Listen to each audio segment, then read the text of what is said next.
আজকে আমি কি বানাবো এটাই তোমাদের সাথে শেয়ার করি, চলো। তো ফার্স্ট টাইম নিয়েছি 3টা আলু সিদ্ধ করা। এখন এটা আমি কাঁটা চামচ দিয়ে ম্যাশ করে নেব। তো এখন এটা আমার ম্যাশ করা হয়ে গিয়েছে। এখন এটার উপরে আমি ছেড়ে দেব কাঁচা পেঁয়াজ, তারপর দিয়ে দেব কাঁচা মরিচ, তারপর দিয়ে দেব ধনিয়া পাতা,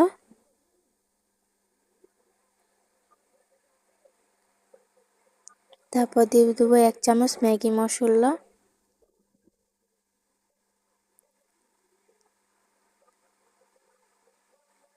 তারপর দিয়ে দেবো লবণ, তারপর আমাদের লাগবে চালের গুঁড়া। তো আমি 1 কাপ চালের গুঁড়া নিয়েছি।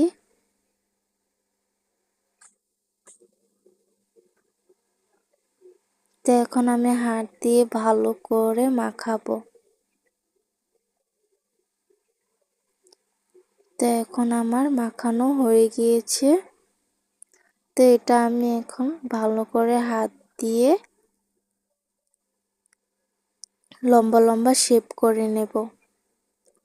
তোমরাও চাইলে গোল করতে পারো। তো এখন আমি এইভাবে একে একে অনেকগুলা বানাবো। তো এখন আমার বানানো হয়ে গিয়েছে। তারপর লাগবে আমাদের নুডলস। তো আমি গুঁড়ো করে নিয়েছি।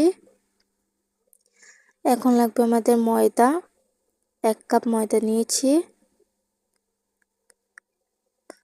নুডলসের মশলা দিয়ে দিব এর উপরে।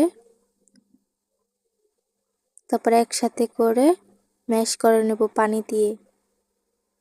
তো আমার হয়ে গিয়েছে। এখন আমি এটা একে একে ছেড়ে দেব দোনোটার উপরে।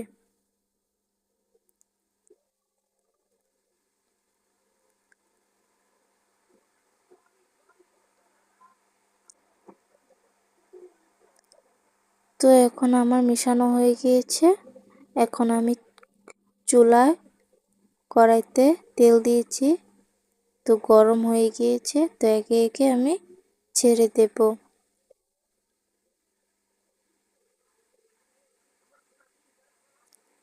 তো এখন আমার ছাড়া হয়ে গিয়েছে। এখন আমি উঠাবো। তো উঠানো হয়ে গিয়েছে। দেখছো কত সুন্দর হয়েছে। তোমরা চাইলে বাসায় বসে এইভাবে বানায়া খাইতে পারো। দেখছো ভিতরে কত সুন্দর হয়েছে। তো কেমন হয়েছে